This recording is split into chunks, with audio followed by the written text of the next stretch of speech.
Halo Sobat Kongres, jumpa lagi di Kongres. Saya CF, tuan rumah Kongres. Kongres kali ini kita kedatangan tamu Pak Rianto Halim, salah satu tokoh masyarakat di Cipondo Indah. Beliau sudah lama ya di sini ya, Ko Rianto ya. Iya, dari Selamat malam, Ko Rianto. Selamat malam. Sehat Kalau Cucun sehat. Ya. Jadi kita ngobrol Ko Rianto, dari tahun berapa berarti tinggal di sini kok? Saya masuk Polri tahun 93. 93 ya. 93. Langsung di blok? Di Blok E. Blok E ya. 639. Iya. Di Blok E di sana. Jadi kita cerita nih balik ke zaman dulu nih kok. Jadi Seru-seruan ya. dengan kegiatan olahraga dulu diriin klub judo apa namanya kok? Ya, Elang Judo Club. Elang Judo Club. Iya. Jadi awalnya bagaimana tuh? Nah, jadi ceritanya sebenarnya tuh hanya untuk melatih anak aja sih, nggak sengaja untuk membangun klub, ya kan? Nah, seiring waktu karena anak juga makin teman-temannya mau ikut-ikutan, ya sudahlah masuk jadi banyak, jumlahnya total ada 60-an. 60. Sampai Jadi, saya harus korban beli matras, ya. Beli matras, terus segalanya lah kita fasilitasi semuanya gitu. Itu usia yang ikut dari kecil sampai bagaimana? Dari SD sampai sampai SMA. Kita latih, SMA juga. Terus SMA kalau juga. Untuk kejuaraan pernah ikut ya Pak ya? Ikut, pasti ikut. Kita terdaftar kok di PJSI. Ya? Kita daftar di PJSI. Sudah itu kita sudah boleh ikut-ikut pertandingan kan, sampai pertandingan nasional. Nasional. Bisa. Oh, jadi udah mencetak atlet nasional. Sudah ada satu. Perempuan dari sini loh, dari Cipondo. Ya? Juara PON. Oh, juara PON. Juara PON. Wah, luar biasa ya. Nah, itu dia mulai dari SD ya kita titik. Kecil anaknya. Nah, saya lihat potensinya bagus, semangatnya bagus ya kita olah. Dan memang Ko Rianto sendiri yang melatih atau bagaimana? Saya sendiri yang melatih. Langsung? Iya. Saya tidak pernah mau ngasih orang. Kenapa ya? Saya lihat kadang-kadang begini, cara melatihnya itu nggak sama lah dengan saya punya. Iya, saya juga nggak tahu ya. Saya ngeri kalau anak-anak itu dilepas begitu, saya rasa takut saya juga. Jadi harus melalui tangan saya dilatih, baru saya berani. Jadi memang ada teknik tersendiri. Ada teknik tersendiri, betul. Ada teknik tersendiri. Dan teknik itu dari setiap usia anak tuh beda-beda ya? Beda-beda. Nah, tapi dasarnya semua harus sama ya. Harus bisa jatuh-jatuh. Nah, teknik jatuh-jatuh itu sangat penting. Sebelum kita mulai untuk benar-benar bisa fight ya. Kita bertanding atau kita ini harus bisa jatuh-jatuh. Ketika jatuh-jatuh ini sudah bisa, tenang tuh mau dilempar ke sana ke sini sudah aman. Oh, jadi teknik dasar teknik untuk jatuhnya. Jadi jatuh itu sangat bermanfaat, bukan hanya untuk dari dasar anak-anak, orang tua pun sebenarnya harus bisa, Pak. Bayangin bagaimana dalam usia Pak Junjun nih. Ya kita nggak ngerti dasarnya jatuh. Ketika kita jatuh, coba kita kepleset aja kulit pisang gitu ya. Nahan dengan tangan gini. Coba apa yang terjadi? Memang kok patah nih. Iya, pada waktu jatuh kita nggak tahu jatuhnya. Atau lagi jalan kepleset, ya kita ngebeledak pala kita. Bagaimana itu? Nah, tetapi kalau kita tahu dasar-dasarnya, kita bisa tidak melindungi diri kita sendiri. Saya pernah loh jatuh dari motor dengan kecepatan waktu itu 185 km tuh RPM-nya tuh saya lihat. Gitu. Ya, jatuh di jalan raya itu saya pun udah bagaimana ya, terus saya ngerol dengan ibu itu saya cuma ngeliatin kawan saya ngejagain aja tuh saya tuh. Iya kan, saat hati-hati. Saya masih sempat ngeliat di depan tuh ada kali dulu namanya di daerah mau ke Highlight sana tuh. Ancol. Iya, kalinya kan besar tuh. Itu ngerol segitu jauhnya, ya. Saya tinggal satu titik, kalau saya nggak berhenti, saya harus lompat itu trotoar, nyemplung ke kali.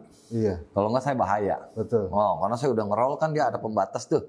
Dia harus slom lagi satu kali, nyemplung ke kali baru saya selamat.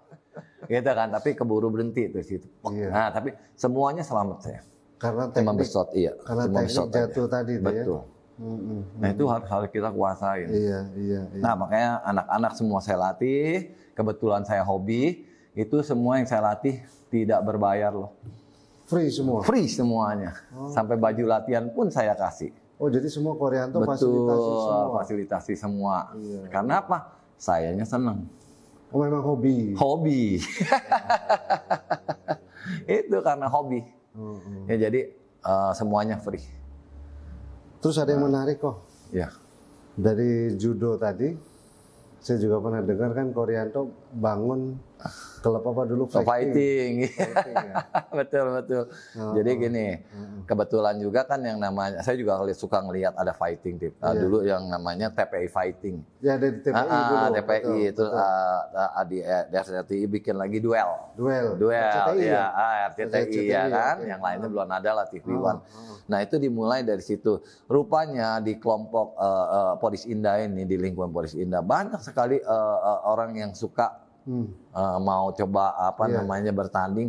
Dia coba datang sendiri ke mana TPI tempo hari, banyak yang gagal. Karena mereka tidak punya klub, tidak punya dasarnya apa? Dia hanya dasar bisa berantem. Bisa berantem.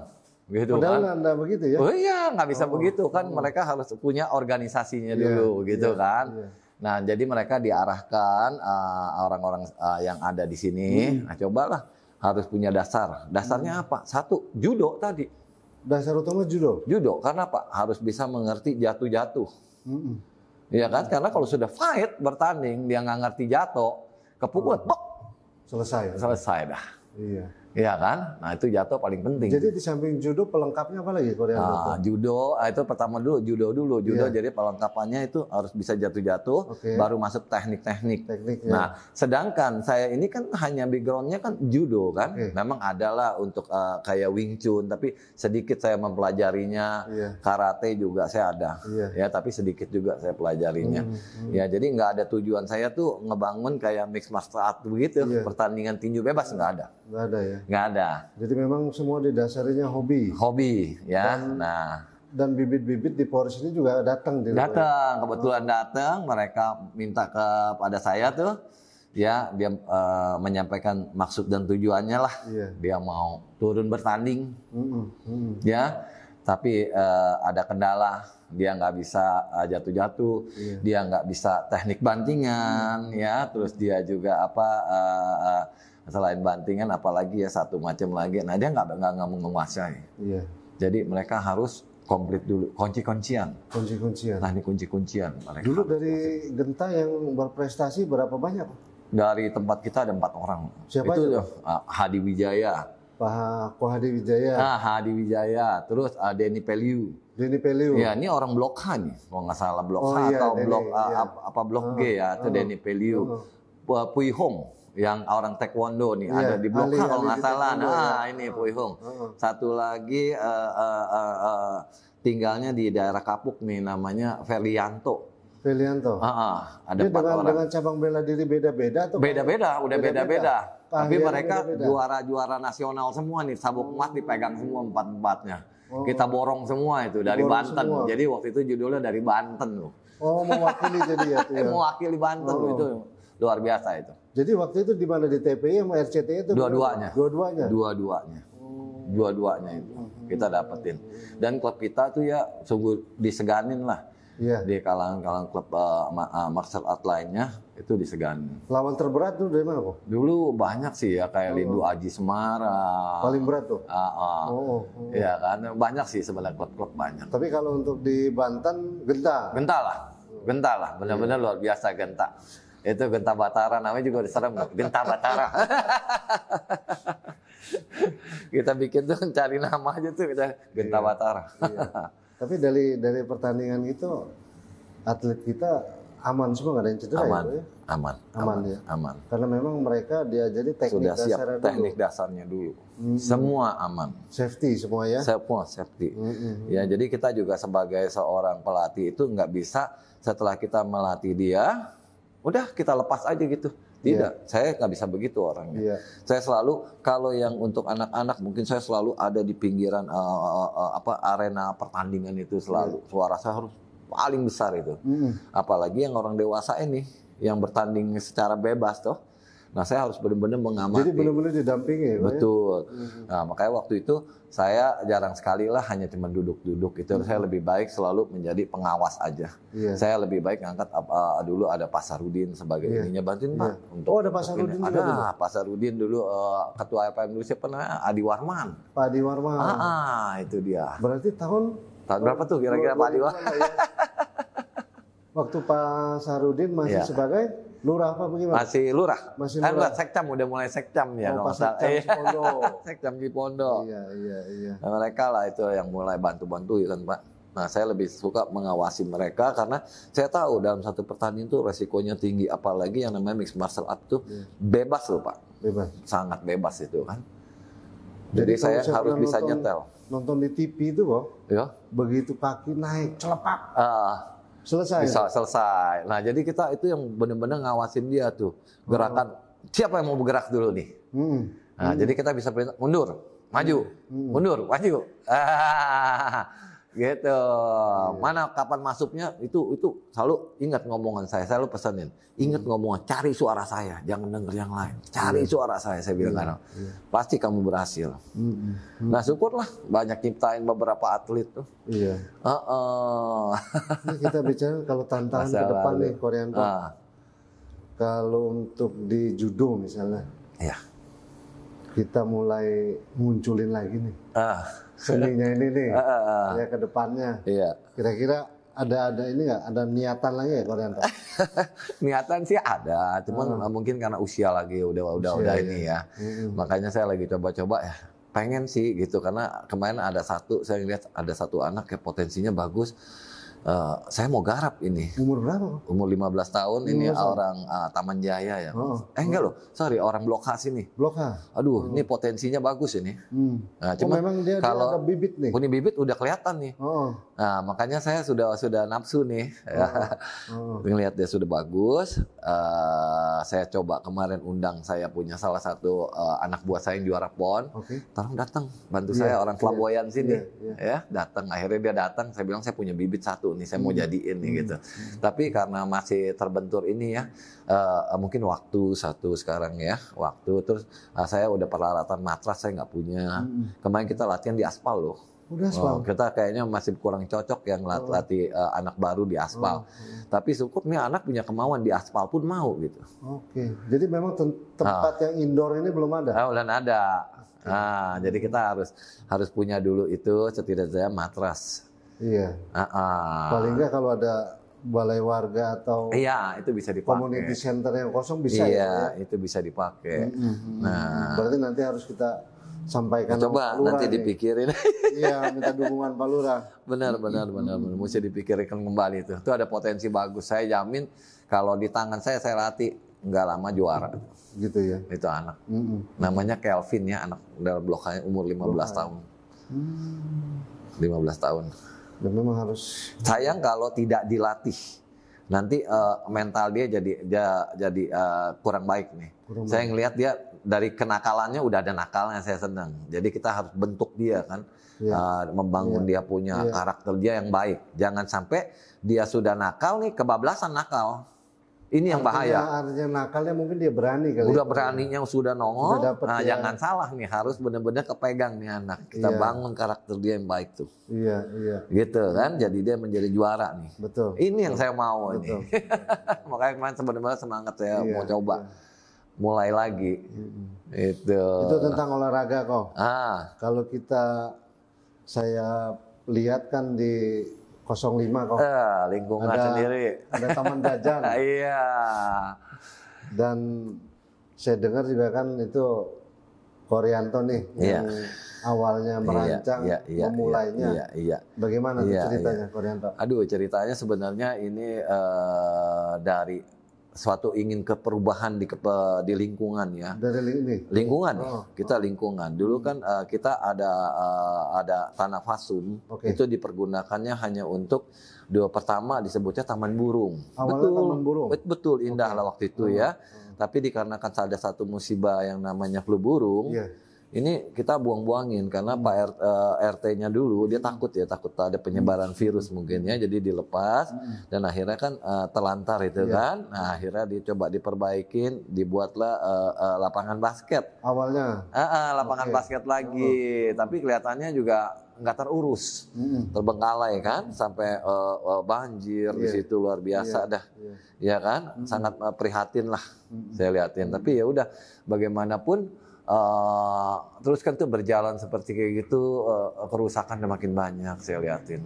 Jadi biaya perawatan iya, mahal ya? Sampai nggak kira-kira di tahun inilah ya saya diangkat jadi ketua RT, diminta warga gitu. Nah itulah saya memperbaiki di situ ya.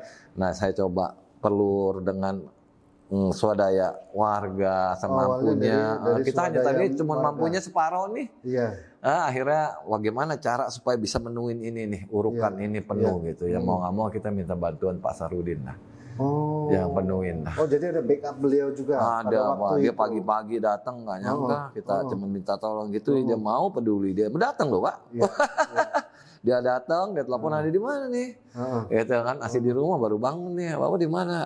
Saya di luar katanya, ada di pos nih. Pos mana Pak? Ya pos kamu lah. Oh saya keluar, mau bener. Oh ada beliau di situ. Iya mana yang katanya kemarin ini? Nah ini Pak, potensinya mau digarap, gitu kan? Nah udah akhirnya dia bantu perbaikin gitu kan. Nah kita punya satu tujuan sih, mendirikan taman jajan ini. Satu, saya prihatin dengan uang kas lingkungan yang selalu boleh dikata pas banget. Uang kas? Iya pas banget gitu ya. Kita punya keamanan satu. Tukang sampah satu gitu kan. Ya udah gini dengan dua seperti ini aja kadang-kadang tekor. Karena ada perbaikan-perbaikan misalnya lampu jalan, maintenance lingkungan kan. Iya kan, udah aduh saya liatin nggak ada kemajuan. Nah ini kalau seperti kayak begini ya kan. Nah ada gagasan dari warga bikin katanya food court. Nah saya coba, oke lah kita coba bangun kayak begini kan. Tapi kan semua perlu ini loh. Iya kan, perlu ini dari mana ini? Investasinya dulu. Iya kan, kita bangun pos aja itu dari swadaya warga aja sudah ada yang lemes gitu kan ngebantuinnya ya kan, yang terlalu banyak gitu kan, yang tentu mesti ada ini. Ya mau nggak mau kita harus berpikir keras bagaimana biar ini bisa tetap berjalan maju, ya terlaksana, mesti ada yang berani untuk keluarin. Itu memang pada waktu bangun itu apa semua atapnya apa? Dari swadaya atau bagaimana? Pribadi saya. Saya keluarin dulu pribadi. Oh keluarin secara pribadi. Saya keluarin pribadi dulu semua. Jadi saya juga mau lingkungan saya rapi. Itu yang paling utama, lingkungan saya rapi dulu. Iya kan? Nah, saya orangnya cepat berhitungnya gitu kan ya. Saya bangun kayak begini, tentu lapak-lapak nanti itu akan saya sewakan. Dan kemana uang lapak betul. Iya kan? Manajemennya. Wah manajemen kita boleh dicek nanti Pak Cuncun atau Pak Lurah atau siapa. Sebulan sekali laporan keuangan kita ada semua ke warga. Itu awalnya ada berapa pedagang berarti di situ kok? Tadinya cuma 3 Pak. Awalnya 3? 3 aja.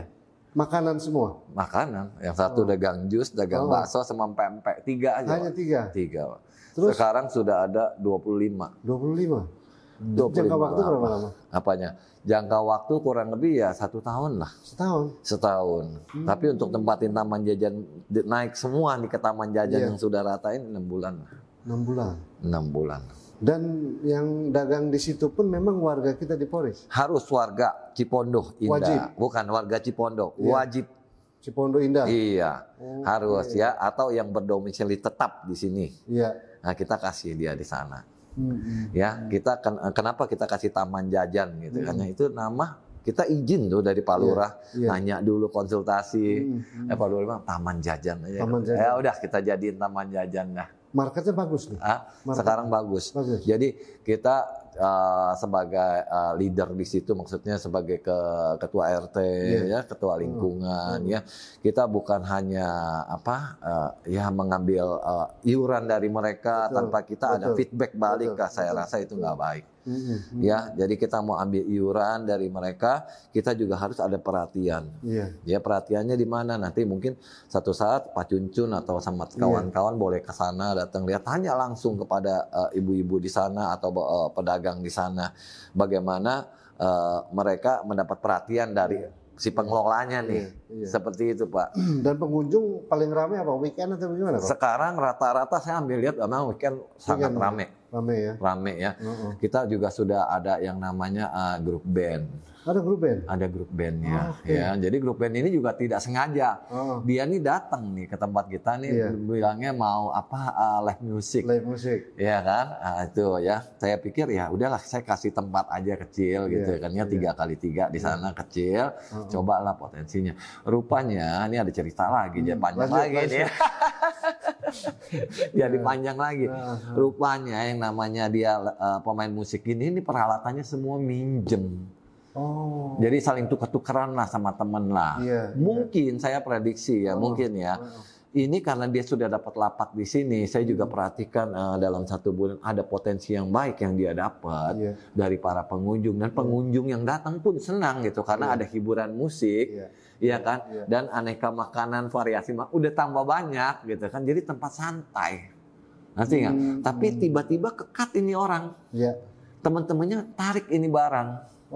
Ya kan, peralatan musiknya. Bagaimana? Ini kesian juga di akhirnya mau sharing sama saya, dia cari saya sharing kan. Baru kemarin saya beliin peralatannya lagi. Jadi Koreanto supply dia. Supply lagi buat dia. Dia nyanyi terus, pokoknya setiap malam. Nyanyi terus. Nah, jadi harus seperti itu. Ya, ada yang berani keluar, ya, dia pun nyicil sama saya, setiap hari dia nyicil. At least kan itu sama-sama. Nanti kalau sudah habis, peralatan kasih dia semua. Iya. Jadi saling menguntungkan. Saling menguntungkan. Dan itu kan konsepnya adalah membantu juga. Iya, sama pedagang kita ambil iurannya, kita untuk membiayai siapa? Keamanan. Dulu keamanan saya cuma 1, tukang sampah 1. Sekarang keamanan saya 3. Tukang sampah 2. Kebersihan saya 5. Jadi dampak dari Taman Jajan semua itu luas, aman, dan tambah anggota kebersihan jadi bersih. Bersih. Gitu ya kan? Dari dampak ekonominya juga dirasakan oleh masyarakat. Betul, ya, kembali lagi ada dana keluarga, fasilitas. Lampu yang kurang kita sekejap. Kita punya mesin fogging, kita mau mencari mesin sedot lumpur. Ya, jadi semua udah kepikir itu semua. Jadi ya, dari sana. Dari hal yang sederhana, jadi bermanfaat semua nih. Iya, balik lagi. Jadi untuk ke lingkungan, bukan ke pribadi loh, Pak. Setuju. Awalnya nih pahit, Pak, jadi ketua nih saya udah enak sebenarnya dituduh. Iya, kayak begitulah, Pak, biasalah mainin perkataan. Tapi Koreanto berani dari awal invest dari diri sendiri dulu. Ya pada akhirnya kan bermanfaat nih bagi orang banyak. Nah ya, disitulah ya. Jadi memang mungkin kalau pendapat saya nih kok, ya orang mau berpikiran miring itu hal wajar. Karena kan sifatnya adalah rupiah. Betul. Ya, tapi pembuktian yang Koreanto buat kan manfaatnya jelas. Ini karena jelas inilah, makanya beberapa dari yang lain itu yang tadi memojokkan akhirnya juga tahu sendiri lah. Karena kan nggak terbukti. Iya, karena ada fakta positifnya jelas itu hasilnya. Iya. Jadi benar-benar dibalik lagi. Boleh nanti Pak Cuncun datang ke sana, ke Taman Jajan, tanya-tanya dengan pedagang. Mana yang pedagang belum kuat, kita kadang beli dia punya produk. Kasihan kalau dibawa pulang lagi. Oh, dibeli? Kita beli. Buat siapa? Buat keamanan. Buat tukang sampah. Tukang bersih-bersih. Kita kasih dia makan. Kita yang bayar dari uang apa? Yang di situ lagi semuanya. Jadi kita beli, kita jadi biar petugas biar dia semangat juga, ya kan? Sambil kita lihat potensinya. Dia nggak punya gerobak aja kita kasih, kita cicilin. Kita sediain, ayo dagang gitu. Nah sekarang sih mereka kalau mau nempatin tempat kita ya persyaratan udah komplit ya silakan. Kalau dulu kita masih bantu. Ya artinya mau petugas keamanan dan kebersihan juga kan mereka diperhatikan. Iya. Makanya saya sekarang tuh ya jadi ketua ya agak-agak tenang dikit lah. Semua sudah berjalan dengan baik. Ya. Di lingkungan saya sendiri itu ada 7 koordinator. 7 7 untuk di Taman Jajan. Di Taman Jajan aja. Jadi di lingkungan saya, di RT saya, ya di Jalan Pinus 1, Jalan Pinus, Pinus Raya, Pinus 1, Pinus 2, 3. Nah, itu udah 5. Belum koordinator keamanan, ya, bagian maintenance-nya, lingkungan, ya 7 tuh semua. Jadi Taman Jajan kita sebut di Pinus ya Pak ya. Itu Taman Jajan Pinus Poris Indah aja dulu. Itu sebagai percontohan juga ya Pak ya. Nah itu dia. Ya tapi memang segala sesuatu harus ada yang berani korban. Kalau nggak berani korban nggak bisa jalan. Saya waktu dulu dengar mereka mau bangun ini, mau dari mana uangnya gitu. Benar kan ada potensi yang bisa, kalau kita ada yang mau keluarin, terus kita perhatikan, oh ya ini ada potensi bisa balik. Dengan cara ya nyicil gitu. Nah hitungannya susah ya? Iya. Ya, boleh dibilang kita ada untung juga nggak ada. Iya. Ya kita ngambil untung kok, ngambil profit gitu. Hanya untuk kepentingan kemajuan, organisasi ini berdiri benar-benar, perubahan itu nyata, dan UMKM yang ada, yang dagang itu pun dapat hasil. Saya selalu nanya, gimana ada hasilnya? Ada. Wah puji Tuhan benar, puji Tuhan benar gitu. Dan mereka benar-benar rasakan manfaatnya ya. Luar biasa. Seperti itulah. Iya. Pak Junjun. Jadi terus mau dikembangkan nggak di Taman Jajan di Korea? Terus lah. Ya, itu lahan sih masih ada di daerah situ? Nggak ada. Tapi kita baru ada perencanaan mungkin kalau berhasil kita akan punya sekretariat RT di situ. Sekretariat RT. Di situ, di samping situ. Jadi untuk ngatur manajemennya di situ. Iya, di situ. Betul. Jadi selain untuk sekretariat RT, bisa juga untuk musola buat dia orang. Jadi jaraknya dekat. Iya. Silakan aja.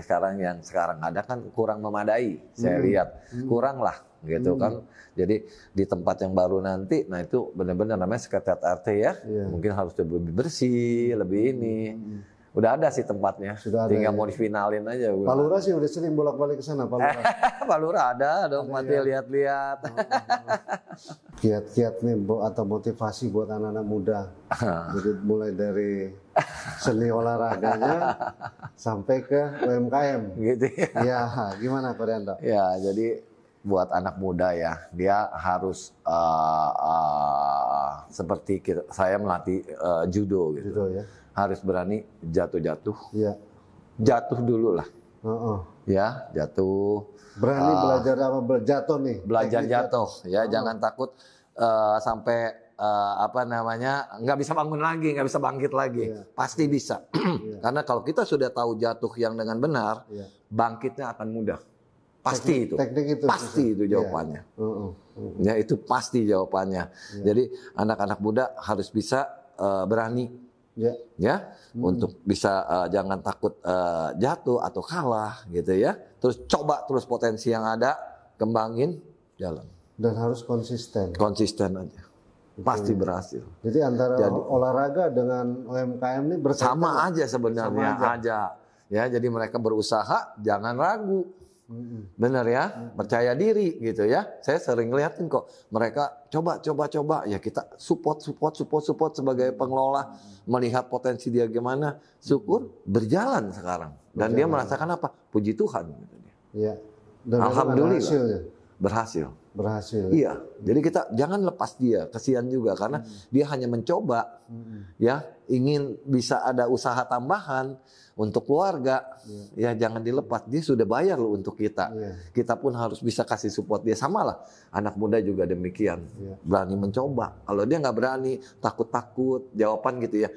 Takut-takut, jangan-jangan, seakan-akan itu motivasi yang jatuh dah buat diri. Terus pesan hindarin dah. Pesan buat para pedagang yang ada di Taman Jajan gimana, Pak?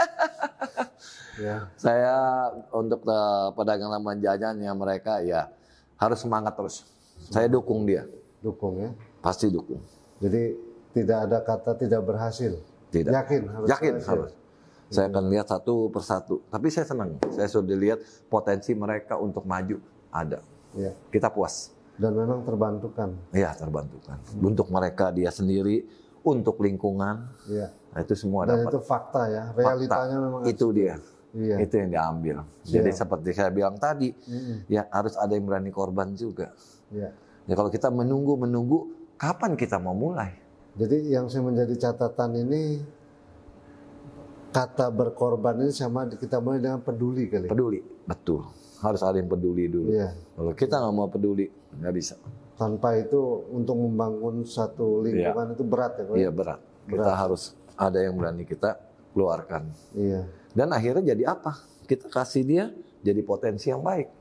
Ya, jadi di Cipondo ini harus ditambah lagi orang-orang yang peduli ya Pak? Betul. Setuju ya? Setuju banget. Setuju banget ya? Banget deh. Iya. Jadi episode kali ini luar biasa dengan Ko Rianto Halim. Iya. Dari bidang olahraga, judo, UMKM. sampai ke UMKM. Oke, jadi sebagai penutup ada satu kalimat saya dapat itu kemarin dari orang-orang bijak. Jadi jangan mau menjadi menjadi yang sempurna, tapi jadilah yang berguna. Tetap semangat, pasti berhasil. Betul. Terima kasih. Betul, luar biasa.